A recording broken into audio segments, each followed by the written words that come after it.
dice la palabra. ¿Por quién? Diga, por mí. Por mí. Entonces yo quiero que usted vea que Jesús es el cumplimiento de esta promesa. ¿Y por qué le dije anteriormente, hablando del libro de Génesis, pluralidad y todo esto? ¿Por qué? Porque hoy en día hay muchas sectas, hermano. Muchos que dicen que Jesús no es Dios. Muchos que dicen que Jesús es el Padre, que Jesús es todo, llamado solo Jesús. Pero la Biblia, si indagamos en la palabra, establecemos un fundamento en la cual entendemos quién es Jesús, cómo se revela Dios a través de la historia para con el hombre. Allí entendemos esto, allí entendemos estudiando la palabra. Entonces quiero que usted tenga esto en cuenta. Ahora bien, yendo a el verso que leímos, ¿quién está hablando aquí? El apóstol Pablo. El apóstol Pablo dice unas palabras muy sencillas, pero muy poderosas. Dice, así que hermanos, cuando fui a vosotros para anunciaros el testimonio de Dios, no fui con excelencia de palabras ni de sabiduría. No son nuestras palabras. ¿Sabe algo? Yo quiero el propósito de esta reflexión es que usted entienda que Jesús debe ser el centro de nuestra vida. Jesús debe ser el centro de la iglesia. ¿Por qué nos llamamos cristianos? Usted sabe el significado del cristiano, de la palabra cristiano. En su raíz etimológica, Cristo es una palabra griega que significa ungido. Y esta palabra cristianos es una palabra compuesta entre Cristo y anos, pequeños en el griego. Pequeños ungidos. La palabra Mesías también significa lo mismo, ungido, pero la palabra Mesías es una palabra hebrea. Eso significa la palabra cristiano. Entonces, cuando decimos que somos cristianos, ¿cuál es nuestro centro?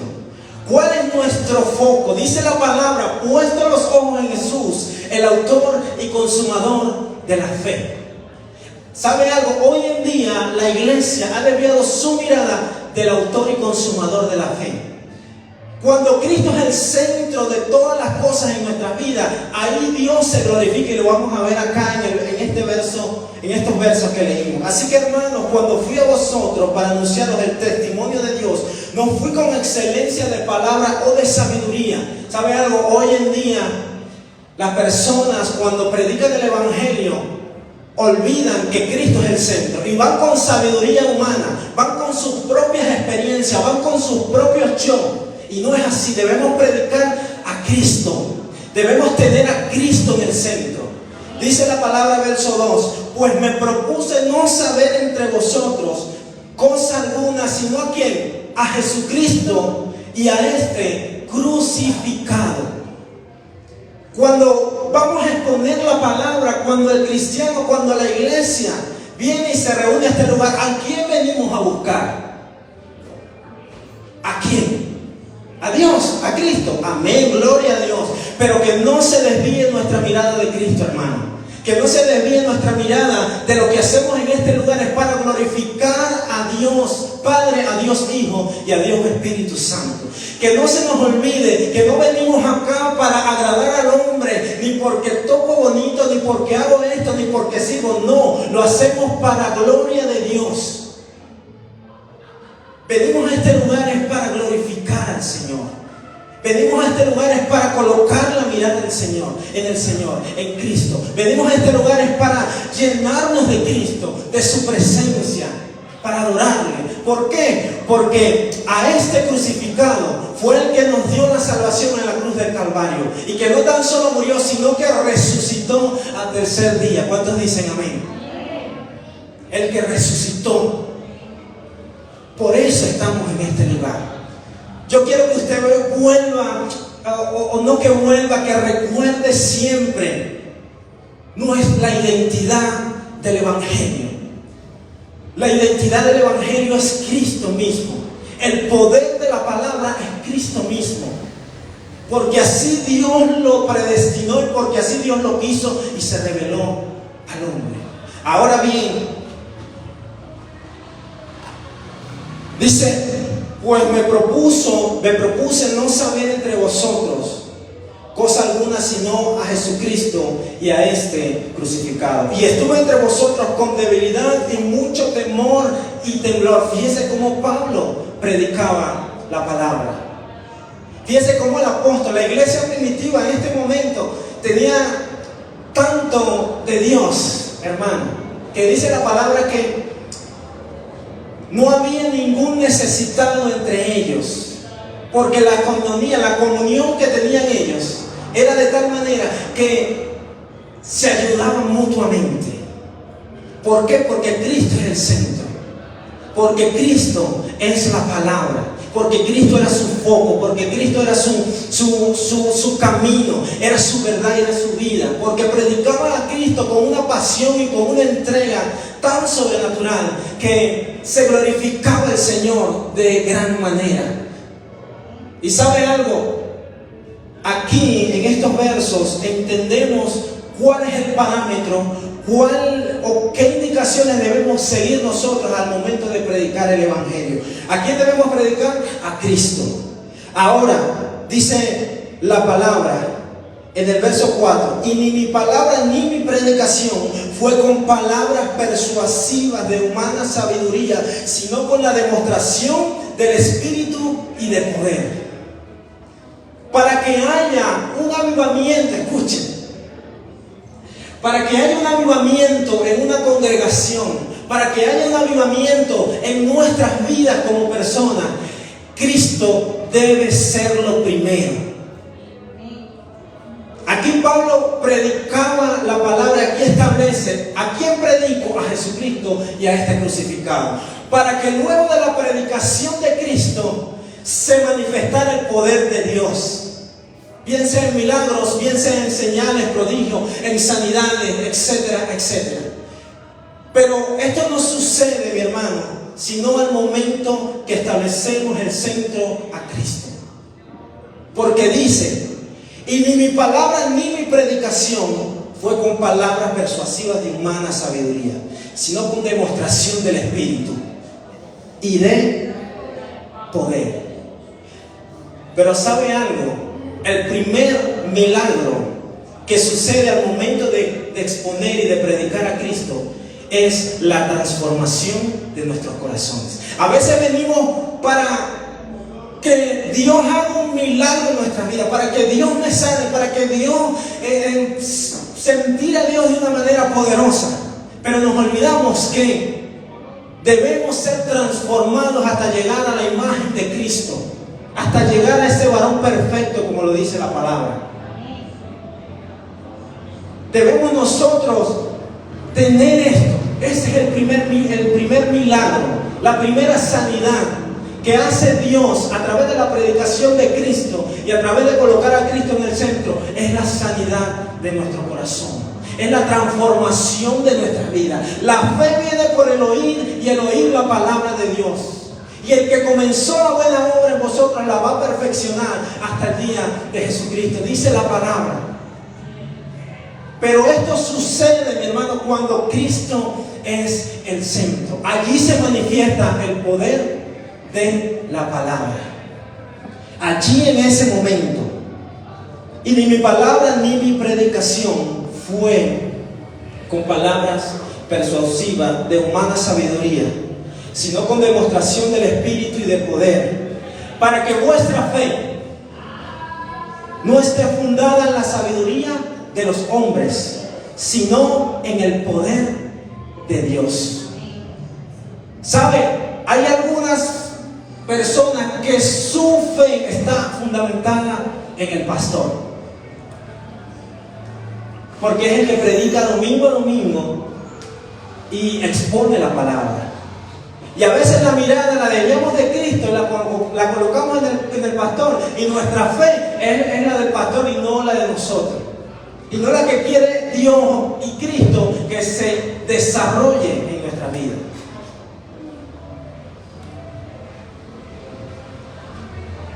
Para que vuestra fe no está fundada en la sabiduría de los hombres, sino en el poder de Dios. ¿Sabe?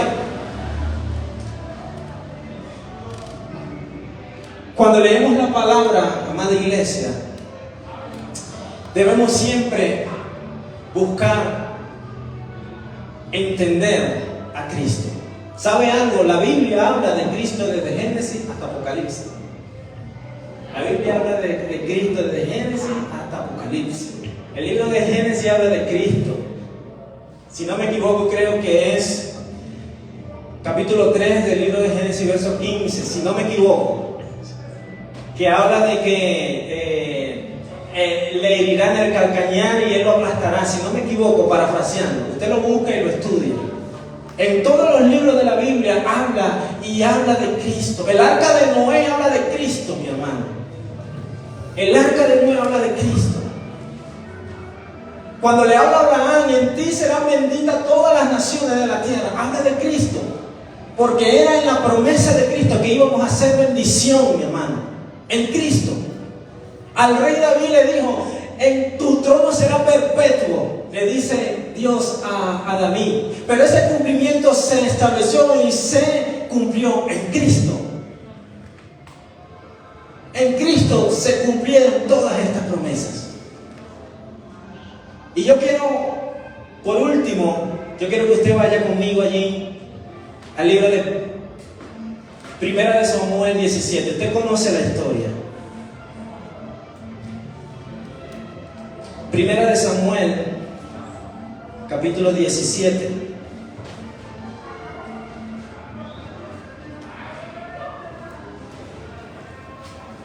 Usted conoce la historia. A ver, ¿quién me dice cuál es esta historia? David mata a Goliat. Amén. Y usted dirá: otra vez David y Goliat en una predicación. Pero aquí hay algo que yo creo que va a bendecir su vida, mi hermano. ¿Sabe? Cuando interpretamos la palabra, cuando leemos un verso, una porción de la Biblia, creo que es necesario que nosotros busquemos y enfoquemos a Cristo en la palabra. ¿Sabe? Muchas predicaciones, como lo mencioné ahorita, hablan de que David venció a Goliat, ¿verdad? Y le atribuyen a David a que somos nosotros. Atribuyen a que David, como David vas a vencer, como David vas a vencer al gigante, como David vas a tomar la onda y vas a ser vencedor, como David vas a ser grande, vas a ser rey, como David vas a ser alto, vas a ser espléndido. Y realmente no es así, hermano. Yo quiero que usted lea conmigo capítulo 17 de Primera de Samuel, verso 11. Si lo tenemos. Dice la palabra: oyendo Saúl y todo Israel estas palabras del filisteo, se turbaron y tuvieron gran miedo. Dice la palabra. ¿Sabe quién somos nosotros en esta historia? Es una pregunta, y si tiene la respuesta me lo dice. Somos David. ¿Cómo? Somos David. A derrotar a nuestro Goliat. ¿Alguien más? ¿Alguien más? ¿Quiénes somos en esta historia? ¿O con quién usted se identifica?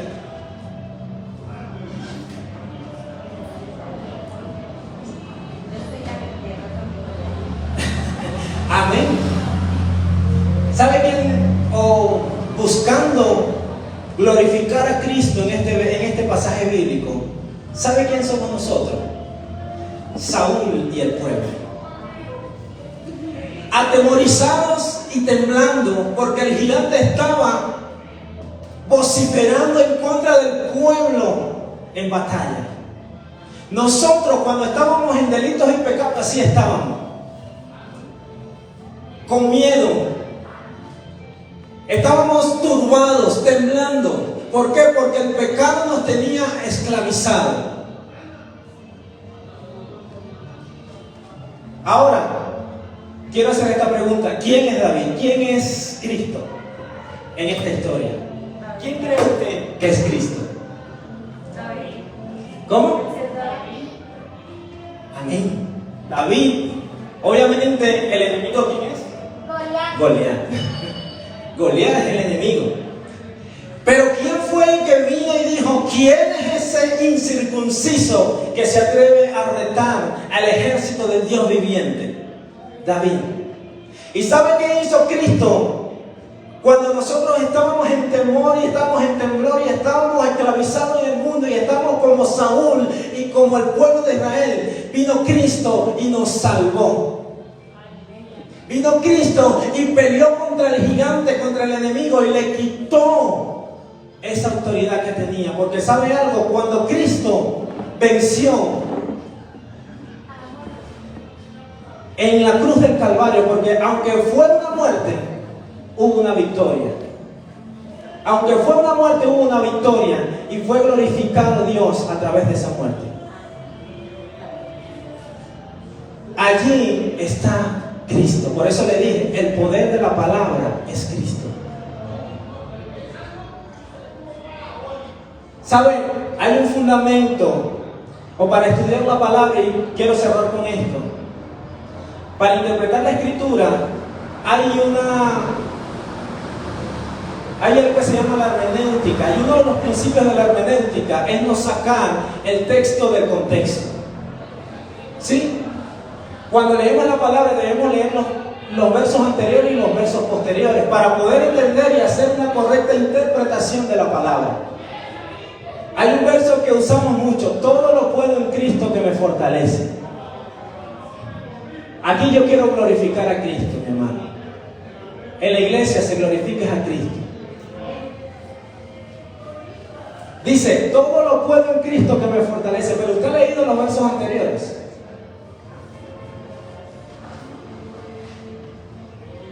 Dice capítulo 4, verso 8 de Filipenses: por lo demás, hermanos, todo lo que es verdadero, todo lo honesto, todo lo justo, todo lo puro, todo lo amable, todo lo que es de buen nombre, si hay virtud alguna, si algo digno de alabanza, en esto pensad. Lo que aprendiste y recibiste y oíste y vistes en mí, esto haced, y el Dios de paz estará con vosotros. Verso 10: en gran manera me gocé en el Señor de que ya al fin habéis revivido vuestro cuidado de mí, de lo cual también estabais solícito, pero os faltaba la oportunidad. Verso 11: no lo digo porque tenga escasez, pues he aprendido a contentarme cualquiera que sea mi situación. Sé vivir humildemente y sé tener abundancia. En todo y por todo estoy enseñado, así para estar saciado como para tener hambre, así para tener abundancia como para padecer necesidad. Verso 13: todo lo puedo en Cristo que me fortalece. ¿Cuál es el contexto de esto? Pablo había aprendido a vivir en escasez y a vivir en abundancia, a glorificar a Cristo sea cual sea su circunstancia. Sea cual sea su circunstancia. Pero a veces interpretamos y decimos, todo lo puedo en Cristo que me fortalece. Pero lea el contexto de qué está hablando el escritor. Sé vivir en escasez. O sea que Pablo pasó escasez, pasó hambre, porque allí lo dice, ¿verdad? Allí lo dice. Pablo pasó tribulación. La iglesia primitiva sufrió persecución, sufrió muerte. El primer mártir, Esteban.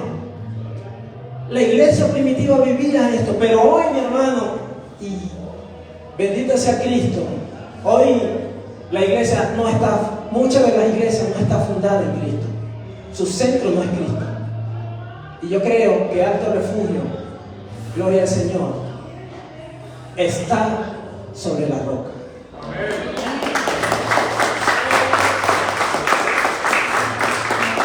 Y si hay alguien que hoy en día no está fundado sobre la roca, dice la palabra que lo compararé con un hombre prudente. ¿Cuántos son prudentes? Amén. Entonces usted está fundado sobre la roca. ¿Y quién es la roca? Cristo. Así que, mi hermano, Cristo es el centro. Yo le voy a invitar a que usted allí, si quiere, se coloque en pie. y busque a Cristo. Cierre sus ojos y le diga a Cristo, al Señor, al Dios Todopoderoso, que nos ayude, que nos fortalezca, que nos afirme, nos establezca en su palabra, que nos ayude a permanecer allí,